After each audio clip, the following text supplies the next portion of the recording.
Pourquoi est-ce que les gens n'ont rien compris sur cette collab entre Omega et Swatch? C'est ce qu'on va découvrir ensemble sur cette vidéo. Bienvenue sur Monte ton calibre. Aujourd'hui, on a deux montres. On a la Mission on Earth et la Mission to the Moon. On va faire deux vidéos séparées, une vidéo par montre.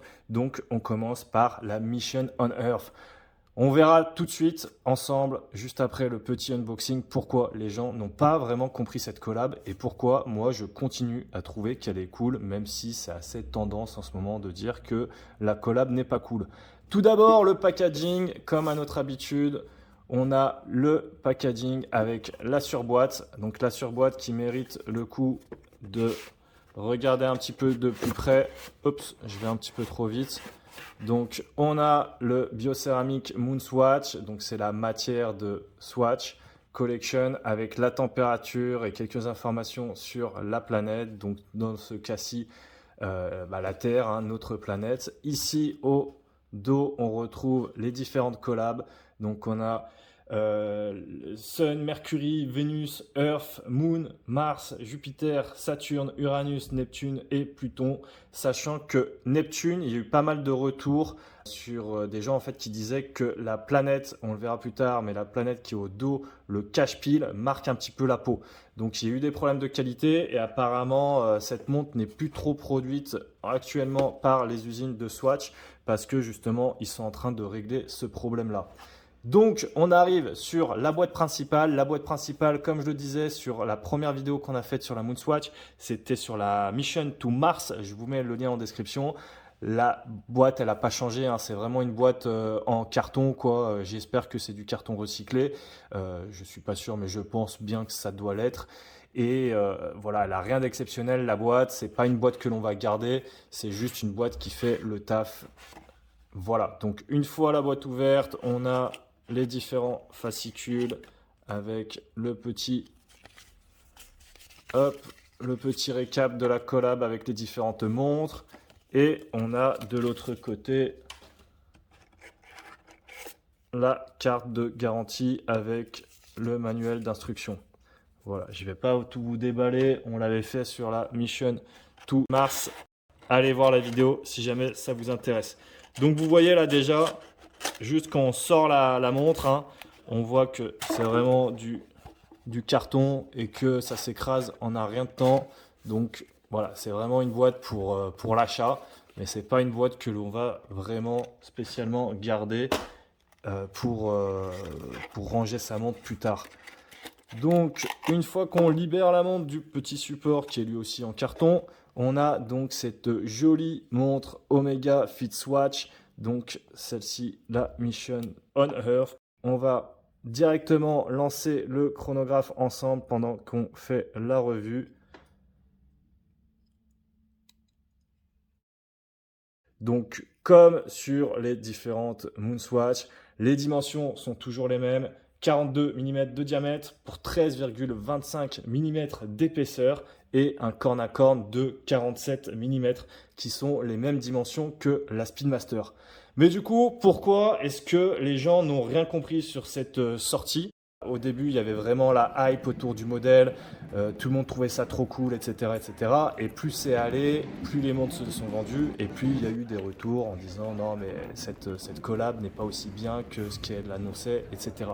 Moi, je suis pas forcément d'accord avec cet avis, tout simplement parce que c'est une montre en fait coup de cœur. Ici, on va vraiment avoir la montre alternative qui va être faite pour les amateurs de la Speedmaster ou pour les amateurs de montres qui veulent se rapprocher d'un modèle iconique. Forcément, si vous achetez cette montre comme une montre de tous les jours et que vous attendez vraiment de ce modèle, ne la prenez pas. Prenez un autre modèle. Par exemple, j'ai parlé de Rue Watch il n'y a pas longtemps sur la chaîne, qui est un chronographe Mecha Quartz, à peu près dans les mêmes gammes de prix. Prenez ça, ce sera plus utile. Par contre, si vous avez le petit coup de cœur et que vous voulez vous faire plaisir, prenez cette montre et portez-la une fois de temps en temps. Ce sera toujours cool d'avoir cette montre qui est très légère, très fine et qui se fait oublier avec le clin d'œil à la célèbre Moonwatch. Et là, vous serez content et vous direz, vous serez pas déçu, quoi. Faut vraiment rien attendre de cette montre. C'est ce que j'avais dit déjà au moment de la sortie, que ce soit sur la Mission to Mars, et mon avis n'a pas changé là-dessus. Par contre, maintenant, on a un petit peu plus de retours et on va pouvoir en parler plus en détail. Donc tout d'abord, avant de passer au négatif, on va passer donc au positif. On rappelle rapidement que le boîtier de 42 mm, il est donc fait en biocéramique, qui est une matière avec un tiers de plastique qui est biosourcé, qui vient de l'huile de ricin, et 2 tiers de céramique. La montre est étanche à 3 atmosphères. Bon, de toute façon, on a les Swatch, c'est généralement 3 atmosphères, donc on se contente de se laver les mains avec. Le bracelet velcro, alors le bracelet velcro, toujours, je trouve que c'est génial parce que ça fait un bon clin d'œil à la Speedmaster avec le rappel ici, Speedmaster, le Moon Swatch avec le petit S entre Moon et Watch, donc ça, je trouve ça très bien vu. Le bracelet velcro, moi je le trouve pas mal parce qu'il se règle vraiment à toutes les tailles. Il y a des bracelets un peu de ce type, par exemple je pense à la Awake. La Awake, en fait, le bracelet, quand on l'achetait, il a été vraiment plié comme ça. Et du moment où il était plié, c'était très dur de régler le bracelet sur une autre taille. Et c'était très compliqué. Moi, la montre, je l'avais offerte par exemple à ma sœur et au final, elle ne la portait pas parce qu'elle me disait bah, j'arrive pas à la régler à la bonne taille. Donc, je vais passer le bracelet pour vous montrer la montre au poignet, ce que ça donne. Le scratch n'accroche pas trop, donc ça, c'est plutôt un point positif. En revanche, le point un petit peu plus négatif, c'est que là, on est en été, il fait quand même assez chaud et ce bracelet velcro donne quand même bien chaud. Donc, à voir sur le plus long terme, mais je pense qu'il va vite se détériorer. C'est ce qu'on disait pareil sur la Mission to Mars, mais je pense vraiment, ça confirme un peu ma première impression. Et personnellement, moi, j'aurais tendance à prendre le bracelet, à le changer et à mettre un autre bracelet à la place. Voilà, donc on voit là quand même le petit logo Omega avec le logo Swatch à midi. Les aiguilles, c'est les aiguilles de la célèbre Speedmaster, que ce soit heure, minute, seconde ou seconde du chronographe. On retrouve pas mal de choses qui sont dans l'ADN de la célèbre Moonwatch. Donc par exemple, le petit ici, vous voyez sur le tachymètre, on a le dot over 90. Donc c'est ici le petit point au-dessus du 90, comme sur la célèbre Speedmaster. On a les sous-cadrans step dial. On a le petit, alors ça c'est vraiment un détail que j'apprécie beaucoup. Ça va être dur de vous le montrer à la vidéo. Mais en fait, on a le logo Moonswatch qui est gravé comme on a le logo Omega qui est gravé sur les verres. Alors là, forcément, j'arrive pas. Si, hop, vous le voyez en son centre. Donc le petit S du Moonswatch. Ça, je trouve ça très chouette aussi. Donc il y a pas mal de petits détails comme ça qui sont vraiment très cool. On a le Swiss Made, on a la référence en dessous, c'est Swatch AG 2021 qui est écrit. Là, j'arrive mieux à lire. Et je trouve vraiment, voilà, faut vous dire, si vous prenez cette montre, c'est une montre en plus dans votre collection. C'est la montre coup de cœur, c'est la montre que vous allez porter pour un autre utilisage qu'une montre classique. Et 250 €, c'est le prix en fait de la collab. Très sincèrement, ici, vous avez 250 €, vous avez le logo Omega, vous avez la mention Speedmaster, vous avez une montre iconique au poignet. Qu'est-ce que vous voulez de plus? Moi, je trouve que le positionnement prix est très bon. S'ils avaient fait ça moins cher, ça n'aurait pas été bon. Et voilà. Donc, ça, c'est la première chose, partie client. La deuxième chose, c'est qu'il y en avait beaucoup qui disaient, oui, mais la Speedmaster, elle va perdre en valeur. C'est pas bien. Moi, j'ai acheté une Speed. Je trouve que c'est nul ce qu'ils ont fait, etc. Omega aurait jamais dû faire cette collab. C'est comme si Peugeot faisait une collab avec McLaren. C'est pas bien.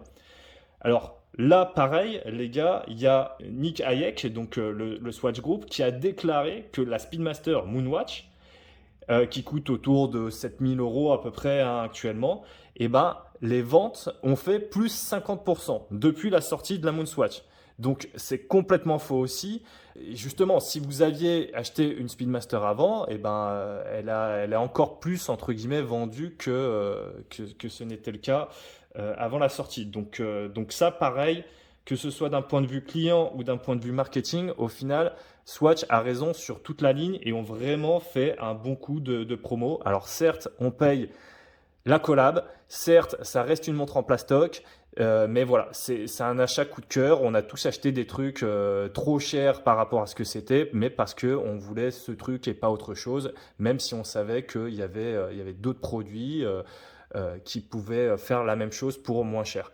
Donc ça, de toute façon, c'est le marketing, et le marketing est bon. Et encore une fois, le vrai prix d'un produit, c'est le prix auquel il se vend sur le marché de la seconde main. Donc très longtemps, ces montres se vendaient x2, x3 du prix de vente. Donc là, c'est en train de se calmer, et fort heureusement, et de toute façon, ça ne se vendait pas à ce prix-là. Mais du moment où il y a toujours de la demande et qu'il y a toujours des gens qui en veulent, pourquoi est-ce qu'ils les vendraient moins cher, quoi? Ils pourraient d'ailleurs les vendre beaucoup plus cher, elles partiraient quand même. Là, apparemment, Swatch est justement en train de prendre les devants pour produire de plus en plus de montres. Ils ont quand même, ils auraient coupé certaines productions d'autres modèles de Swatch pour se concentrer sur la Moon Swatch. Et ils sont en train de faire des opérations avec des Fiat 500, des Fiat 500 aux couleurs de chaque planète, qui seraient remplis en fait de la montre en question et qui se baladeraient en France pour pouvoir faire des ventes. Donc, je pense que on fait un petit peu le tour. Donc là, vous voyez le logo Swatch ici, les mentions Speedmaster et Moonswatch, comme on l'avait dit. Donc en dessous des sous-cadrans qui sont donc, on va dire, à 2 heures et à 10 heures. Hop, on vient d'ailleurs, allez, on va se remettre le chronographe à 0. Donc vous voyez, tac, et la remise à 0, on est bon. La petite planète ici qui sert de cache-pile. Donc cette planète, c'est une photo prise par la NASA de la planète en question. Chaque montre a du coup la photo qui correspond au modèle. Et petit détail aussi, je rajoute que cette montre est garantie 2 ans. Je le précise parce qu'il y en a beaucoup qui disent oui, mais la montre elle se pète en 2-2, etc., etc. Ça reste une montre garantie 2 ans, donc voilà, aucun souci là-dessus. Petit détail avant de vous laisser qui a quand même de l'importance et de vous faire un peu l'allume après, c'est que celle-ci, donc c'est la modèle Earth, Terre, elle se rayerait apparemment un petit peu plus facilement que les autres modèles parce que je ne sais pas pourquoi, mais sur ce modèle en particulier, le verre plexi, je pense le verre plexi qui a été fait à base de matière biosourcée, et c'est en fait, lui, il aurait plus un pourcentage élevé que les autres verres des autres modèles. Du coup, il se raye apparemment plus facilement. Donc faites attention si vous avez ce modèle-là. Je pense que j'ai fait le tour, je vous laisse, je vais faire la review de la Moon, donc n'oubliez pas de vous abonner si jamais vous voulez voir cette revue. Allez, à bientôt sur Montre ton Calibre.